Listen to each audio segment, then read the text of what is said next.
जैसे petrol diesel की कीमतों का एक विषय हम सबके सामने है।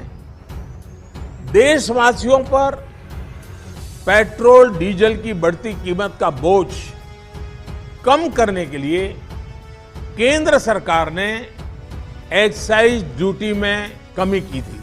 पिछले नवंबर महीने में कम की थी। केंद्र सरकार ने राज्यों से भी आग्रह किया था कि वो अपने यहां टैक्स कम करें और ये बेनिफिट नागरिकों को ट्रांसफर करें। इसके बाद कुछ राज्यों ने तो भारत सरकार की इस भावना के अनुरूप यहां टैक्स कम कर दिया, लेकिन कुछ राज्यों द्वारा अपने राज्य के लोगों को इसका कोई लाभ नहीं दिया गया। इस वजह से पेट्रोल डीजल की कीमतें इन राज्यों में अब भी दूसरों के मुकाबले कहीं ज्यादा है। ये एक तरह से इन राज्यों के लोगों के साथ अन्याय तो है ही, साथ ही पड़ोसी राज्यों को भी नुकसान पहुंचाता है। स्वाभाविक है कि जो राज्य टैक्स में कटौती करते हैं उन्हें राजस्व की हानि होती है। जैसे अगर कर्नाटका ने टैक्स में कटौती नहीं की होती तो उसे इन 6 महीनों में 5,000 करोड़ रुपए से ज्यादा का राजस्व मिलता। गुजरात ने भी टैक्स कम नहीं किया होता तो उसे भी 3,500-4 हजार करोड़ रुपए से ज्यादा का राजस्व और मिलता। लेकिन ऐसे कुछ राज्यों ने अपने नागरिकों की भलाई के लिए, अपने नागरिकों को तकलीफ न हो इसलिए अपने वेट में, टैक्स में कमी की पॉजिटिव कदम उठाए।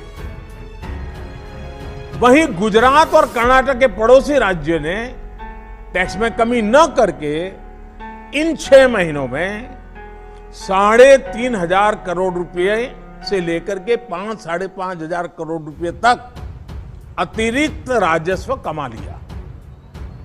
जैसा हम जानते हैं कि पिछले साल नवंबर महीने में वैट कम करने की बात की थी, सबको मैंने प्रार्थना की थी, लेकिन कई राज्य, मैं यहां किसी की आलोचना नहीं कर रहा हूं, मैं सिर्फ आपसे प्रार्थना कर रहा हूं, आपके राज्य के नागरिकों की भलाई के लिए प्रार्थना कर रहा हूं। अब जैसे उस समय 6 महीने पहले कुछ राज्यों ने बात को माना, कुछ राज्यों ने नहीं माना।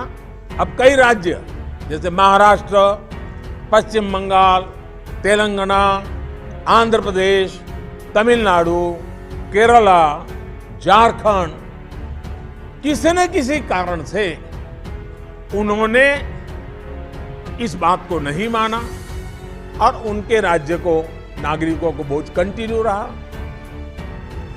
मैं इस बात में नहीं जाऊंगा कि इस दौरान इन राज्यों ने कितना रेवेन्यू कमाया, लेकिन अब आपसे मेरी प्रार्थना है कि देश हित में आप पिछले नवंबर में जो करना था, 6 महीने डिले हो चुका है, अब भी आप अपने राज्य के नागरिकों को वैट कम करके इसका बेनिफिट पहुंचाइए।